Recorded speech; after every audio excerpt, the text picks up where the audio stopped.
નમસ્કાર મિત્રો, આજે આપણે 8085 વિશે શીખવાના છીએ। 8085 શું છે? તો 8085 એ માઇક્રો પ્રોસેસર છે જે વાયરલેસ પીએસઆઈ અને ટેકનિકલ ઓપરેટર બંનેનો કોમન પોઈન્ટ છે। તો મિત્રો, જો આ બંને વસ્તુ માટે તમારા માટે કામ આવશે, વાયરલેસ પીએસઆઈ અને ટેકનિકલ ઓપરેટરની અંદર। પહેલા તો 8085 ની શોધ કોને કરી હતી? તો 8085 ડેવલપ કર્યું હતું ઇન્ટેલ નામની કંપનીએ। 1980 ની અરાઉન્ડ આ ડેવલપ કરવામાં આવ્યું હતું। હવે 8085 ની જરૂર કેમ પડી? તો 8085 ના પહેલા જુદા જુદા પ્રકારના કંટ્રોલ લોજિક યુઝ થતા હતા। આપણે ઓલરેડી જોઈ ગયા analog to digital converter, digital to analog કન્વર્ટરની અંદર કે વેરિયસ ટાઈપના આપણે યુઝ કરતા હતા, જે ફોર એક્ઝામ્પલ કાઉન્ટર છે, રેમ્પ પ્રકારનું છે, એ બધી જુદી જુદી સર્કિટ યુઝ કરતા હતા અને એના કારણે જે સિસ્ટમ છે ને એકદમ કોમ્પ્લિકેટેડ બની જતી હતી, સાથે ખર્ચો પણ વધી જતો હતો। તો એના સોલ્યુશન સ્વરૂપે 8085 ડિઝાઇન કરવામાં આવ્યું સૌપ્રથમ। હવે આ 8085 ઇન્ડસ્ટ્રી એટલે કે વ્યવહારિક રીતે પણ એટલું ઉપયોગી બની ગયું કે એના પછી લગભગ બધી જ ઇન્ડસ્ટ્રીએ એને એક્સેપ્ટ કરી લીધું, મતલબ કે 8085 બહોળા પ્રમાણની અંદર યુઝ થવા લાગ્યું। તો મિત્રો, 8085 સમજવું હોય તો એના પહેલા એના બેઝિક બ્લોક ડાયાગ્રામ સમજી લઈએ। બીજું કે મિત્રો, આટલી મોટી ફિગર જોઈને ગભરાવાનું નથી। આ ફિગર તમારે તૈયાર નથી કરવાની, પણ આની અંદરથી જે એક એક પોઈન્ટ કહું છું એ એક એક પોઈન્ટ તમારે યાદ રાખવાના છે। સૌથી પહેલો છે મિત્રો ટાઈમિંગ અને કંટ્રોલ યુનિટ। આ ટાઈમિંગ અને કંટ્રોલ યુનિટ શું કરે છે? તો આ જે ટાઈમિંગ અને કંટ્રોલ યુનિટ છે એ માઇક્રો પ્રોસેસરને ટાઈમિંગ સિગ્નલ જનરેટ કરે છે અને કંટ્રોલ યુનિટ આપે છે। ફોર એક્ઝામ્પલ, આપણા મગજની અંદર હાથ ઊંચો નીચો કરવો છે, પણ એ સિગ્નલ મગજમાંથી જાય છે, તેવી રીતે માઇક્રો પ્રોસેસરની કોઈ પણ પ્રકારની કાર્ય કરશે એના માટે જવાબદાર રહેશે ટાઈમિંગ કંટ્રોલ યુનિટ। પછી છે મિત્રો ઇન્ટરપ્ટ કંટ્રોલ। બીજો પોઈન્ટ છે સિરિયલ ઇનપુટ આઉટપુટ કંટ્રોલ, અને આ જે છે એ મિત્રો રજિસ્ટરનો પોર્શન છે, બરાબર છે। એની સાથે સ્ટેક પોઈન્ટ છે અને પ્રોગ્રામ કાઉન્ટર છે। એક 15-20 મિનિટ મિત્રો શાંતિથી જોઈ લેશો તો તમારું આ એક વસ્તુ એવું છે કે જનરલ ક્લાસ 3 ની અંદર પણ આમાંથી ક્વેશ્ચન આવી શકે છે અને સાથે સાથે 8085 ના પ્રોસેસ મતલબ વાયરલેસ પીએસઆઈ અને ટેકનિકલ ઓપરેટર બંને માટે ઘણું જ ઉપયોગી રહેશે। તો સૌથી પહેલા મિત્રો જોઈએ ઇન્ટરપ્ટ કંટ્રોલ વિશે। પહેલા તો ઇન્ટરપ્ટ કોને કહેવાય? તો કોઈ પણ માઇક્રો પ્રોસેસરની અંદર એક સાથે ઘણા બધા કામ કરતા હોય તો હાલના કામને સ્ટોપ કરી અને નવું કામ ચાલુ કરવા માટેની જે વિનંતી કરવામાં આવે એને કહેવાય છે ઇન્ટરપ્ટ। ફોર એક્ઝામ્પલ, આપણે મોબાઈલની અંદર કેમેરાની અંદર અથવા તો મોબાઈલની અંદર મૂવી જોઈએ છીએ, સડનલી મૂવીને સ્ટોપ કરીને કોલ કરવો છે તો મૂવીનું સિગ્નલ હાલ એવું જનરેટ કરવું પડે કે ભાઈ તમે અહીંયા સ્ટોપ થઈ જાય, મારે હવે આગળ મૂવી નથી જોવું। આપણે જેવા એક્ઝિટ થઈએ તો એને સ્ટોપ કરવાની ઇન્સ્ટ્રક્શન આપવી પડે અને નવી કોલ કરવાની ઇન્સ્ટ્રક્શન આપવી પડે। તો એ વખતે ઇન્ટરપ્ટ જનરેટ થાય કે ભાઈ મૂવીને સ્ટોપ કરો અને નવો કોલ સ્ટાર્ટ કરો। તો આ કામ હોય ઇન્ટરપ્ટનું। વિશ તો ખ્યાલ આવી ગયો ઇન્ટરપ્ટનું બેઝિક કામ શું? હાલની માઇક્રો પ્રોસેસરને વિનંતી કરવામાં આવે કે હાલ જે પ્રોસેસ કરો છો એને સ્ટોપ કરો અને નવી પ્રોસેસ ચાલુ કરવા દો। હવે ઇન્ટરપ્ટ બેઝિકલી મિત્રો 5 પ્રકાર છે: ટ્રેપ, રીસ્ટાર્ટ 5.5, રીસ્ટાર્ટ 6.5, રીસ્ટાર્ટ 7.5 અને INTR। આ INTA છે ને રીસ્ટાર્ટ પિન છે, એક્નોલેજમેન્ટ પિન છે। પહેલા તો INTR સમજીએ। આની પ્રાયોરિટી એટલે કે સૌથી ઉપર એક સાથે 5 જણા આવશે। ફોર એક્ઝામ્પલ, તમારે મિત્રો એક સાથે 5 જણાને તમારા ઘરની અંદર ઇન્વિટેશન આપવાનું છે, તો હવે એક સાથે એક જ વ્યક્તિ જઈ શકે એવું છે, તો સૌથી પહેલા તમે કોને આપશો? જે તમારા સૌથી નજીકના મિત્ર અથવા ભાઈને બોલાવશો, એના પછી એના ઓછા ઓળખીતા ભાઈને, પછી ઓછા ઓળખીતાને, એવી રીતે સૌથી ઓછા ઓળખીતાને છેલ્લે બોલાવશો। એવી રીતે આ જે ઇન્ટરપ્ટ છે એની પ્રાયોરિટી નક્કી કરવામાં આવે છે। અહીંયા હું લખું છું સૌથી વધુ પ્રાયોરિટી જો હોય ને તો મિત્રો એ ટ્રેપની છે। આ ટ્રેપ છે ને નોન માસ્કેબલ ઇન્ટરપ્ટ છે. આ એમસીક્યુએસ પૂછાયો છે. નોન માસ્કેબલ ઇન્ટરપ્ટ કેમ એને કહેવાય કે એને અવોઇડ ના કરી શકાય. હવે નોન માસ્કેબલ અને માસ્કેબલનો ડિફરન્સ તમને સમજાવું.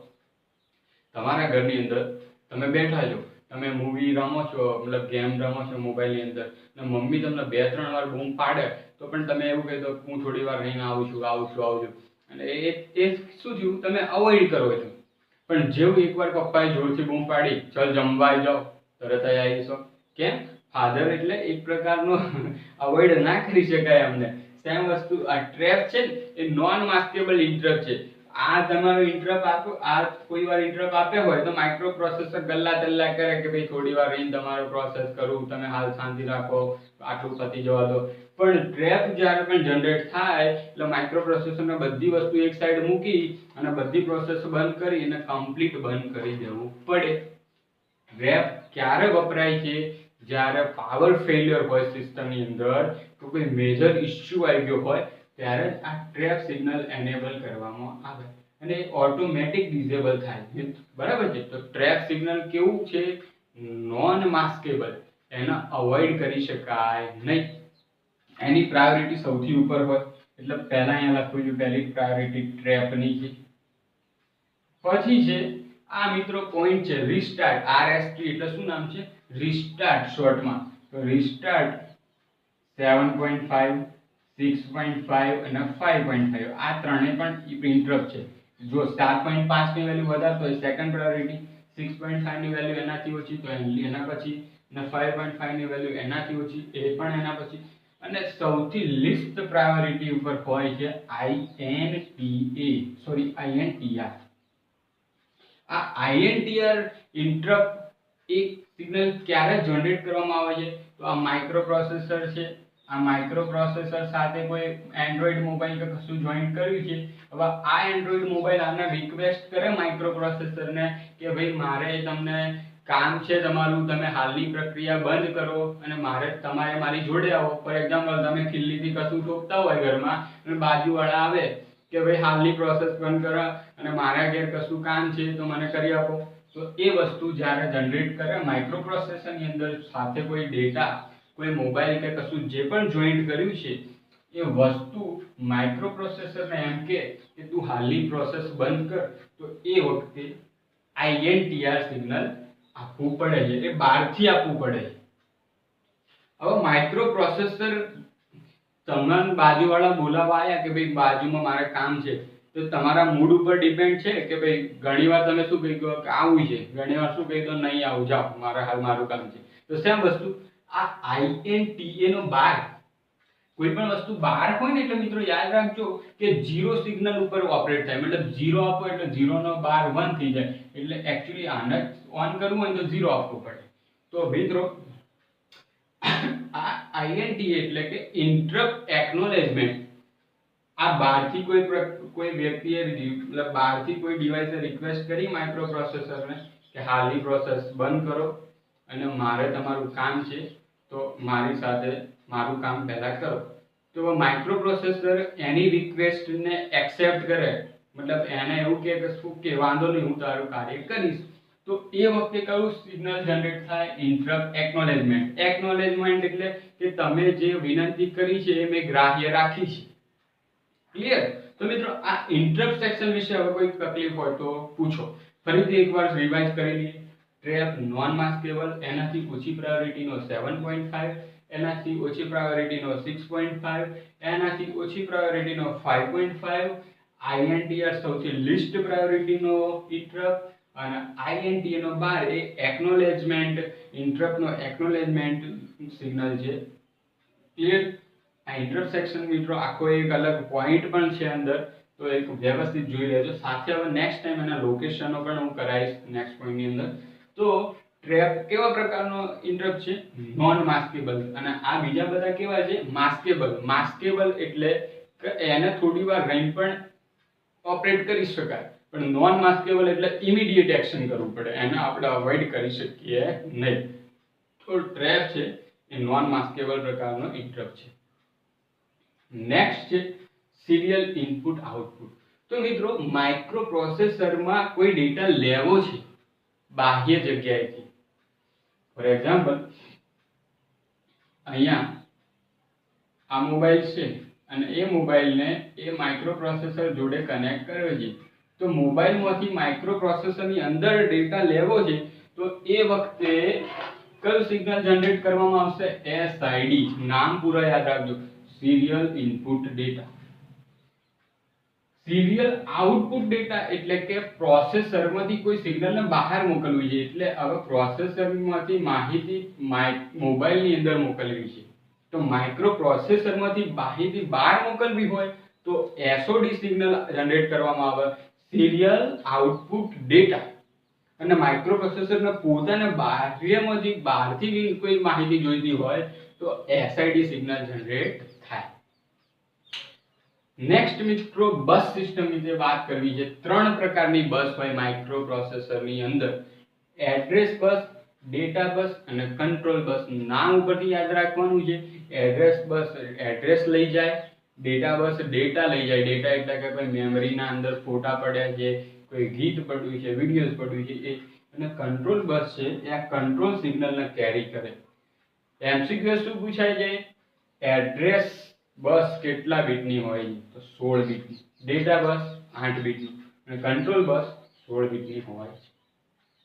તો મિત્રો, આ તો તમારું ઉપરના જે બેઝિક પોર્શન છે તે થઈ ગયા છે. હવે અહીંયા નેક્સ્ટ વાત કરીએ છીએ આ પોઈન્ટની. આ છે એક્યુમ્યુલેટર. એને સ્પેશિયલ ટાઈપનું રજિસ્ટર કહેવાય. ટોટલ 7 મિત્રો જનરલ પર્પઝ રજિસ્ટર આવી. કયા 7 જનરલ પર્પઝ રજિસ્ટર આવી? BC, DE, HL. આ બધા 8 બીટના રજિસ્ટર. મિત્રો પ્રશ્ન પૂછાય ના, એક્યુમ્યુલેટર પણ 8 બીટના. ટોટલ 7 જનરલ પર્પઝ રજિસ્ટર થઈ ગયા. જોઈ લો, 1 2 3 4 5 6 અને 7. આ 7 રજિસ્ટર છે એ જનરલ પર્પઝ રજિસ્ટર કહેવાય. એ સામાન્ય યુઝ માટે હોય. કોના યુઝ માટે હોય? તો એ જે યુઝર જે પ્રોગ્રામરનો હોય એના યુઝ માટે હોય. એક્યુમ્યુલેટર શું કરે છે? તો ડેટાને ટેમ્પરરી જે છે એનું જે રિઝલ્ટ છે એને ટેમ્પરરી સ્ટોર કરે. મિત્રો કોણ સ્ટોર કરે? એક્યુમ્યુલેટર. નેક્સ્ટ છે ટેમ્પરરી રજિસ્ટર. ટેમ્પરરી રજિસ્ટર શું કરે? તો ટેમ્પરરી રજિસ્ટર નેક્સ્ટ ઇન્સ્ટ્રક્શનને સ્ટોર કરે. ઉદાહરણ તરીકે તમે લાઈનમાં ઊભા છો. આ હાલ મિત્રો ઇમેજિન કરીએ કે તમારો ત્રીજો નંબર છે તો અહીંયા શું કરે? અહીંયા ધારો કે એક્યુમ્યુલેટરની પ્રોસેસ ચાલુ છે. 1 + 2 બરાબર કેટલો આન્સર આવે? 3. હવે 3 ને ફરી અહીંયા બોલાવી દે. 3 અહીંયા 1 બોલાવે તો આગળ નેક્સ્ટ એના પછી વાળાને અહીંયા બોલાવો. એટલે ઇન શોર્ટ ટેમ્પરરી રજિસ્ટર જે છે એ નેક્સ્ટ જે પ્રોટોકોલ આના પછી જે નેક્સ્ટ ઓપરેશન કરવાનું છે એના ડેટાને સ્ટોર રાખે. Temporary register. ફોર એક્ઝામ્પલ, હાલ 2 + 3 તો કેટલા થયા? 5 થયા છે. હવે અહીંયાથી 4 ને અંદર ઉમેરવાના છે તો 4 અહીંયા હાલ આવી ગયા છે ટેમ્પરરી રજિસ્ટરની અંદર. કેટલા બીટનું છે? તો 8 બીટનું છે. એક્યુમ્યુલેટર, ACC નું પૂરું નામ એક્યુમ્યુલેટર. કેટલા બીટનું હોય? Accumulator 8 bit. શું કામ કરે છે? તો જે એરિથમેટિક ઓપરેશન ALU કરે છે એનું રિઝલ્ટ કોણ સ્ટોર કરે છે? તો ALU એક્યુમ્યુલેટરની અંદર સ્ટોર થાય છે. ટેમ્પરરી રજિસ્ટર છે. ટેમ્પરરી રજિસ્ટર અને એક્યુમ્યુલેટરના કંટ્રોલ સિગ્નલ જાય છે ALU માં. ALU માં એની અંદર સરવાળા, બાદબાકી, ગુણાકાર, ભાગાકાર થાય. મતલબ એરિથમેટિક ઓપરેશન થાય. એનું જે રિઝલ્ટ જે છે એ મિત્રો ફ્લિપ ફ્લોપ ની અંદર એ રિઝલ્ટ બતાવો. આ ફ્લિપ ફ્લોપ છે ને એને ફ્લેગ રજિસ્ટર પણ કહેવાય છે. એ ફ્લેગ રજિસ્ટર આ રીતની હોય છે. એના વિશે પણ મિત્રો નેક્સ્ટ વિડિયોની અંદર જોઈશું ડિટેલમાં. 7 આ પ્રકારના બોક્સ હોય છે. એક કેરી ફ્લેગ હોય છે, એક ઓક્સિલરી કેરી હોય છે, એક પેરિટી ફ્લેગ હોય છે. તો એ રિઝલ્ટના પ્રકાર બતાવો. ધારો કે પોઝિટિવ રિઝલ્ટ આવે તો 0 સ્ટોર થઈ જાય, નેગેટિવ રિઝલ્ટ આવે તો 1 ઉપર સ્ટોર થઈ જાય. એ ફ્લિપ ફ્લોપ છે ને એ પ્રકાર બતાવે કે રિઝલ્ટ કયા પ્રકારનું આવ્યું છે. આન્સર પોઝિટિવ છે, નેગેટિવ છે, કોઈ કેરી વધી છે, નથી વધી. એ બધું કોણ મિત્રો બતાવશે? તો ફ્લેગ ફ્લિપ ફ્લોપ. તો આ તો થઈ ગઈ રિઝલ્ટની વાત. જનરલ રજિસ્ટર કયા મિત્રો? BC, DE, HL અને એક્યુમ્યુલેટર. સ્પેશિયલ રજિસ્ટર કયા કહેવાય? તો આજે છે ને એસપી અને પીસી. એસપી ને કહેવાય સ્ટેક પોઇન્ટર અને પીસી ને કહેવાય પ્રોગ્રામ કાઉન્ટર. આ સ્ટેક રજિસ્ટર છે ને ઇનિશિયલી FF ઉપર સ્ટોર હોય અને પ્રોગ્રામ કાઉન્ટર 0000H ઉપર સ્ટોર હોય. એક વસ્તુ યાદ રાખવાનું છે કે જે માઇક્રો પ્રોસેસર છે એની અંદર કઈ સિસ્ટમ યુઝ થાય છે? તો હેક્સાડેસિમલ સિસ્ટમ યુઝ થાય છે. એટલા માટે જે પ્રોગ્રામ કાઉન્ટરની ઇનિશિયલ કોઈ પણ સ્ટાર્ટ થાય તો પ્રોગ્રામ કાઉન્ટર હોય ને 0000 ઉપર હોય અને સ્ટેક પોઇન્ટર છે એ FF ઉપર હોય. હવે જેમ નેક્સ્ટ સાયકલ આવે એમ પ્રોગ્રામ કાઉન્ટર +1 થાય અને સ્ટેક પોઇન્ટર -1 થાય. મતલબ હવે એક બીટ સાયકલ ક્લોક્સ આવ્યું તો નેક્સ્ટ 0001 0002 0003 એ કોણ કરશે મિત્રો? પ્રોગ્રામ કાઉન્ટર કરશે. Program counter plus increment +1. Stack pointer શું કરશે? તો એક ઘટાડો કરશે. પ્રોગ્રામ કાઉન્ટર સ્ટેક પોઇન્ટર એનું કયા પ્રકારનું હોય છે? સ્ટેક પોઇન્ટર તો લાસ્ટ ઇનપુટ ફર્સ્ટ આઉટપુટ. આવી રીતે જુઓ, આ છેલ્લો આવ્યો પણ હવે રિટર્ન કરવાનો તો આમ રિટર્ન જાય એટલે છેલ્લો આવ્યો ને પહેલો જાય. એ LIFO last input first output ના સિદ્ધાંત પર કોણ કામ કરે છે? તો સ્ટેક પોઇન્ટર. કેટલા બીટનું હોય છે? 16 બીટનું. પ્રોગ્રામ કાઉન્ટર એની ઇનિશિયલ શરૂઆત ક્યાંથી થાય છે? 0000 થી.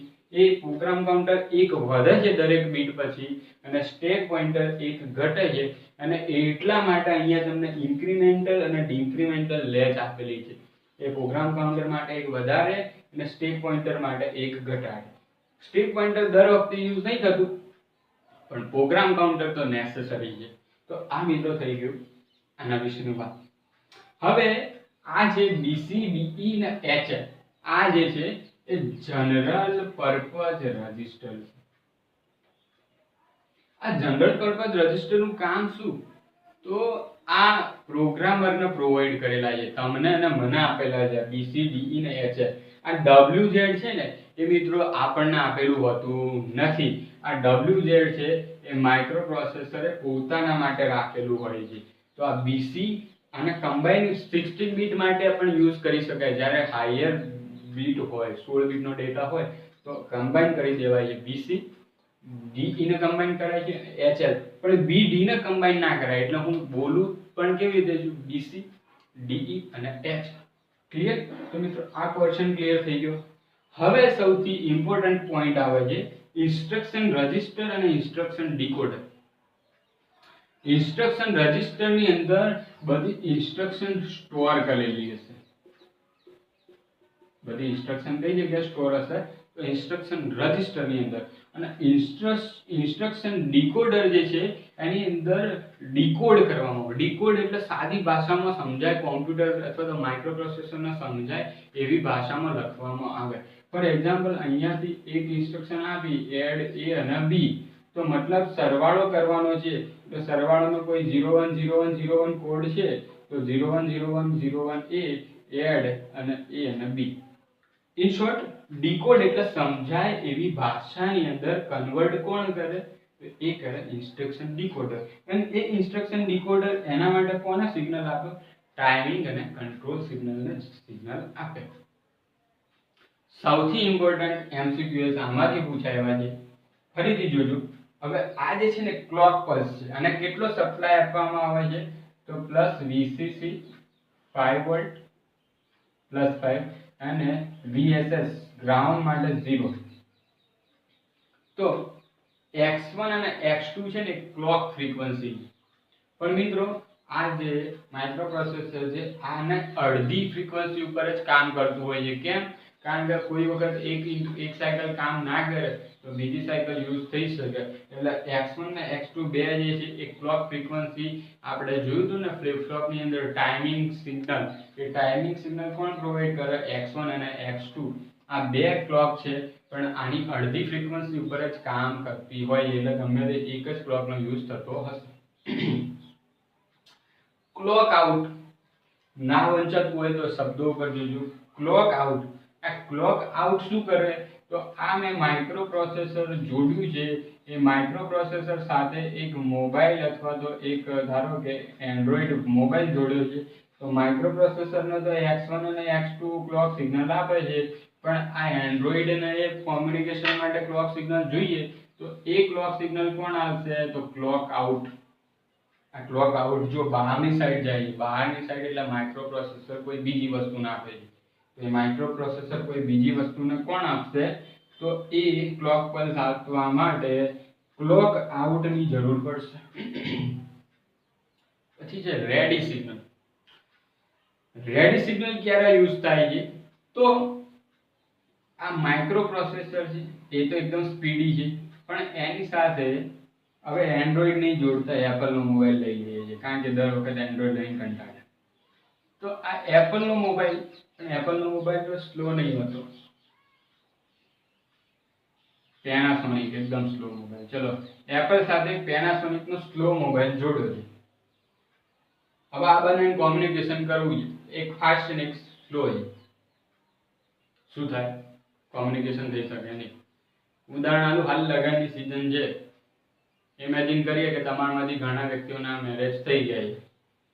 તમે તૈયાર થઈને તો નીચે પહોંચી ગયા ગાડી ઉપર, તમારા વાઈફના સિગ્નલનું વેઇટ કરવું પડે. હું હજી રેડી થાઉં છું, મારે તૈયાર થવાનું બાકી છે, બરાબર. તમારાથી પહેલા ઘૂસી ગયા હોય અંદર, બરાબર, વોર્ડરોબની અંદર રૂમમાં તૈયાર થવા, પણ તમે નાહી ધોઈને મોડા ઉઠ્યા હોય તો પણ તમે તૈયાર થઈ ગયા હોય.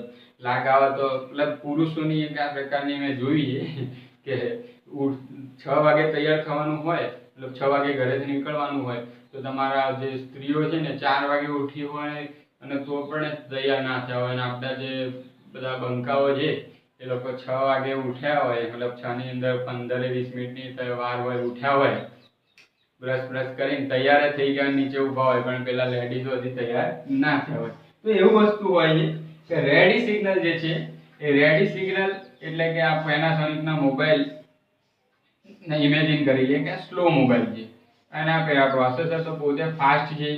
તો આ રેડી સિગ્નલ હવે તમારે ઘરથી ક્યારે નીકળવું પડે?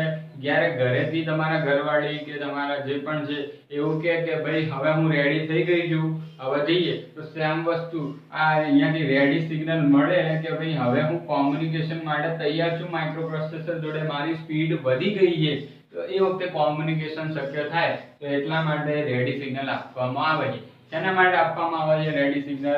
તો રેડી સિગ્નલ એટલા માટે આપવામાં આવે છે કે જ્યારે રેડી સિગ્નલ આઉટપુટ આપવામાં આવે એનો મતલબ કે એ જે ડિવાઇસ છે એ માઇક્રો પ્રોસેસર સાથે કોમ્યુનિકેશન કરવા માટે તૈયાર થઈ ગયું છે.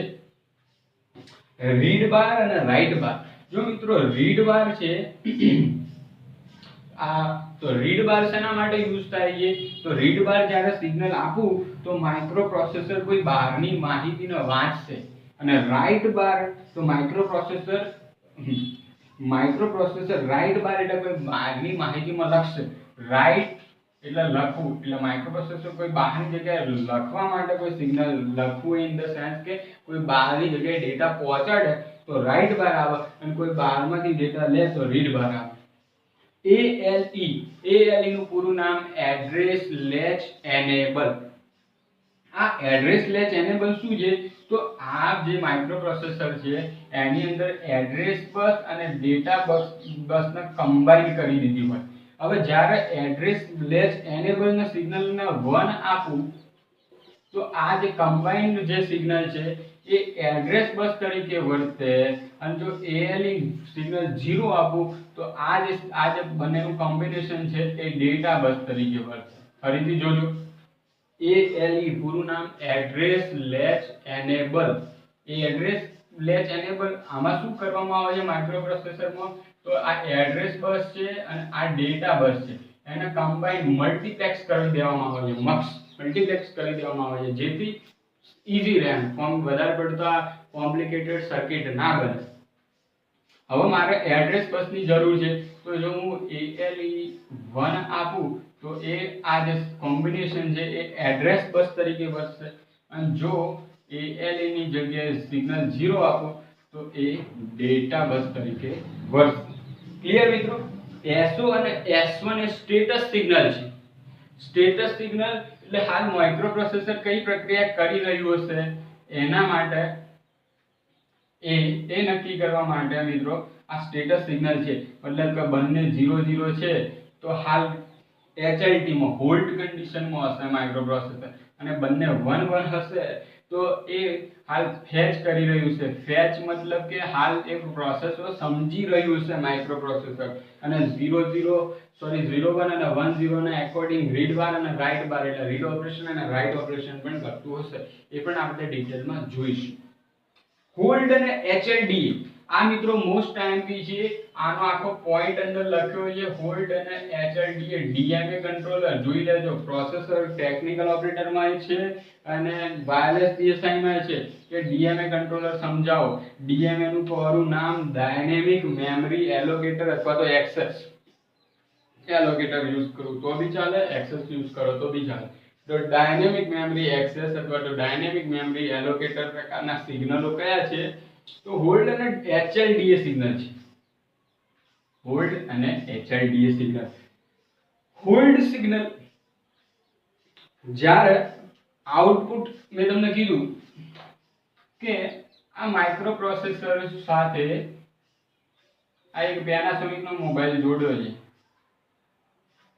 આ માઇક્રોપ્રોસેસર સાથે જો પેનાસોનિક નો મોબાઈલ જોડ્યો છે, આ પેનાસોનિક નો મોબાઈલ એકદમ સ્પીડી ઇન્ટરફેસ કરી શકતો નથી. આના સાથે સ્પીડમાં કોમ્યુનિકેશન કરી શકતો નથી.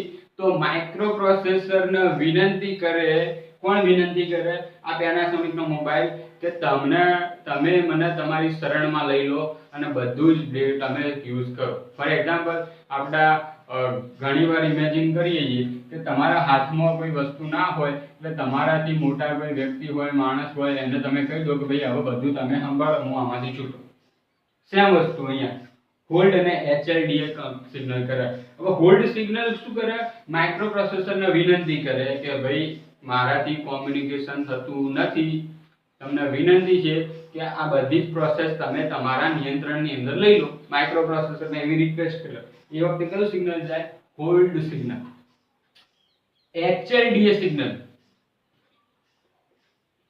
HLDA એટલે એક્નોલેજમેન્ટ.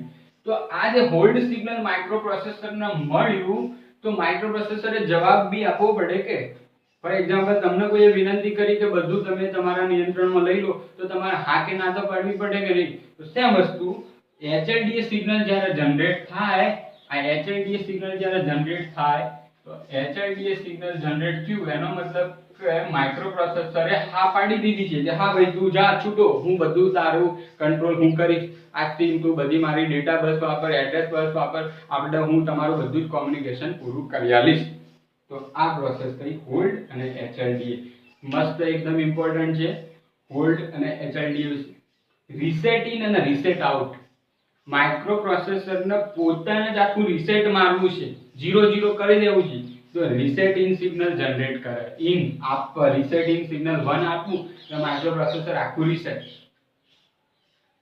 અને રીસેટ આઉટ એટલે આ માઇક્રોપ્રોસેસરની જોડે મેં કીધું તું કે પેલો પેનાસોનિક નો મોબાઈલ જોડ્યો છે. આ પેનાસોનિક ના મોબાઈલને એકલો રિસ્ટાર્ટ મારવો છે, આને રીસેટ કરી દેવો છે. તો રીસેટ આઉટ વાળી પિન જનરેટ કરવી પડે. એટલે રીસેટ આઉટ હું 1 કરું તો આ પેનાસોનિક નો જે મોબાઈલ છે એ રીસેટ થઈ જાય. પણ જો મેં રીસેટ ઇન આલ્યું તો માઇક્રોપ્રોસેસર તો રિસ્ટાર્ટ થાય, પણ માઇક્રોપ્રોસેસર જેવું રિસ્ટાર્ટ થાય મતલબ જેવું રીસેટ થાય એ પોતે બીજાને રીસેટ કરી નાખે. રીસેટ કરી નાખે.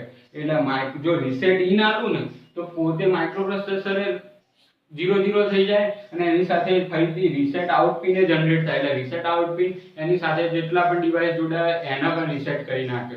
ક્લિયર મિત્રો? તો આ હતું તમારું માઇક્રોપ્રોસેસરનું આર્કિટેક્ચર. તો આમાંથી હવે કયા કયા MCQs બને છે? તો એક તો એડ્રેસ બસની બીટ, કેટલા બીટની એડ્રેસ બસ હોય છે. પછી એક્યુમ્યુલેટરની કેટલી બીટ હોય છે. દરેક પિનનું ફંક્શન. ઇન્ટરપ્ટ કયા માસ્કેબલ છે, કયા નોન માસ્કેબલ છે. જો મિત્રો આ માઇક્રોપ્રોસેસર એક એવી પ્રશ્ન છે કે એની અંદર એકલા એમસીક્યુએસ કરવાથી સોલ્યુશન નહીં આવે, થિયરીઓ એક બે વાર સમજવી પડશે અને એના માટેનો મેં ટ્રાય કર્યો છે. મિત્રો આની અંદર કોઈ તમને સજેશન હોય તો મને કહેજો, આગળ ચલાવીશું. આજે માઇક્રો પ્રોસેસરના વિશે આપણે નેક્સ્ટ એની ઇન્સ્ટ્રક્શનો, એના ફ્લિપ ફ્લોપ રજિસ્ટરો અને પિન ડાયાગ્રામ જોઈશું. તો આ લેક્ચરની અંદર આટલું જ રાખીએ.